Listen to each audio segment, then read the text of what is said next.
Hello friends, ఎలా ఉన్నారు? అందరు బాగున్నారా? 10 డేస్ నుంచి వాతావరణం బాగోక అందరూ చాలా ఇబ్బందులు పడ్డారు. కొన్ని చోట్ల వరదల వల్ల చాలామంది తాగడానికి వాటర్ కోసం కూడా ఇబ్బంది పడ్డారు. ఇళ్లలో నీళ్లు వచ్చేసి ఇంట్లో రేషన్, బట్టలు, వాషింగ్ మిషన్, ఫ్రిడ్జ్లు వంటివి ఎన్నో పాడైపోయాయి.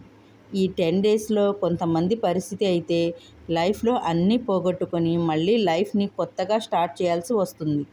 టీవీలో వార్తలు చూస్తుంటే చాలా బాధగా అనిపించింది. అందుకే మేము కూడా వీడియోస్ చేయలేదండి.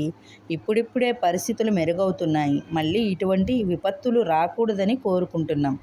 సరే అండి, ఇంకా ఈరోజు రెసిపీని చూద్దామా?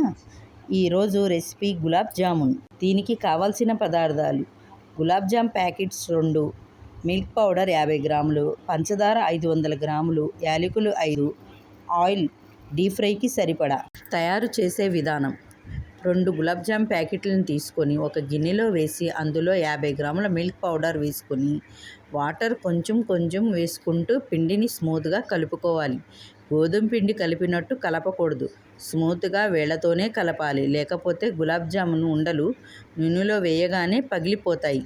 గులాబ్ జామున్ పిండిలో మిల్క్ పౌడర్ ఎందుకు వేయాలంటే, మనం చాలా కష్టపడి గులాబ్ జామున్ చేసి పంచదార పాకంలో వేయగానే గులాబ్ జామున్లు పాకాన్ని పీల్చుకొని పగిలిపోతాయి. అదే మనం మిల్క్ పౌడర్ కలుపుకోవడం వల్ల టీవీలో గులాబ్ జామ్ యాడ్స్లో చూపిస్తూ ఉంటారు కదా, అలా వస్తాయండి. ఈ మిల్క్ పౌడర్ని కలపడం ఈ రెసిపీ సీక్రెట్. ఇప్పుడు ఇలా కలుపుకున్న పిండిని చిన్న చిన్న ఉండలుగా చేసుకొని పక్కన పెట్టుకోవాలి.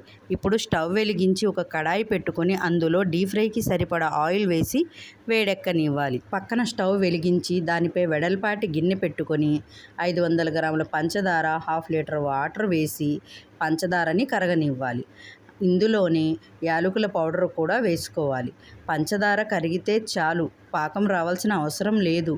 జస్ట్ ఒక పొంగు వస్తే సరిపోతుంది. నూనె వేడెక్కిన తరువాత అందులో ఈ ఉండలని కొన్ని కొన్నిగా వేసుకొని గోల్డెన్ బ్రౌన్ కలర్ వచ్చేంత వరకు ఫ్రై చేసుకోవాలి. స్టవ్ని మీడియం ఫ్లేమ్లో పెట్టుకొని స్లోగా ఫ్రై చేసుకోవాలి. ఇలా ఫ్రై చేసుకున్న వాటిని పంచదార పాకంలో వేసుకోవాలి.